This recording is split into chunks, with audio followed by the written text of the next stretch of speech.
16.8. J'ai créé le récit de David et Goliath. 16 comme 16e vidéo.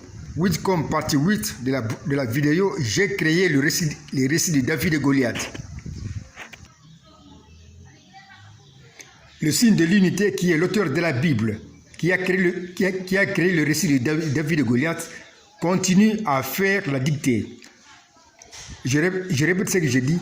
Le signe de l'unité qui est l'auteur de la Bible, qui a créé le récit de David et Goliath, continue à faire la dictée.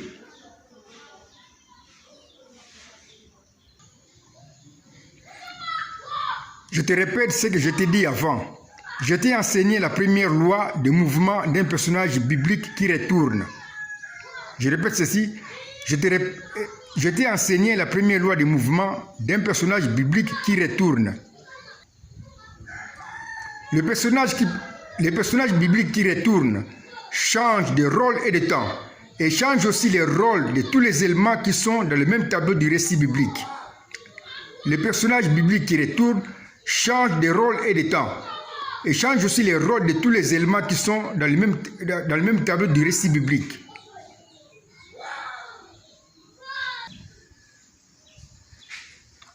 Au jour de la fête des expiations, le sacrifice d'expiation que nous avons dessiné en nain dans le chemin du tabernacle, au bassin d'eau, était d'abord lavé avant d'être tué en deux à l'autel de sang, à l'autel où il va répandre le sang, comme le montre le dessin ci-après en bas. Nous avons en nain le bassin d'eau où on devait d'abord laver le sacrifice avant d'être tué en deux à l'autel de sang où il va répandre le sang. Je répète ce que j'ai dit. Au jour de la fête des expiations, le sacrifice d'expiation que nous avons dessiné en nain au bassin d'eau était d'abord lavé avant d'être tué en deux à l'autel de sacrifice où il va répandre le sang.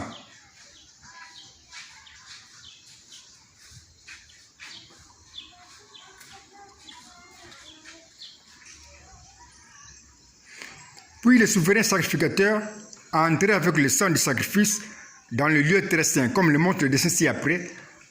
Le sacrifice qui était lavé en eau, dans le bassin d'eau en nain, était tué à l'autel de sacrifice où il va répandre le sang en deux. Puis le souverain sacrificateur, c'est-à-dire le chef de tous les sacrificateurs, prenait le sang qui était répandu à l'autel et entrait avec cela dans le lieu très saint, comme le montre le dessin.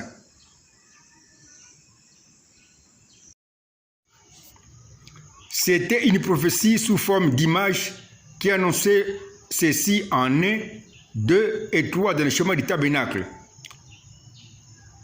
L'homme Jésus, à sa première venue, sera un sacrifice qui sera d'abord lavé ou baptisé dans les eaux du Jourdain, avant d'être un sacrifice qui sera tué à l'autel de la croix. En 3, nous avons ceci. Mais il va ressusciter et va entrer dans le lieu très céleste avec son propre sang, c'est-à-dire avec son propre témoignage d'être celui qui avait répandu le sang à l'autel de la croix. Je répète ceci.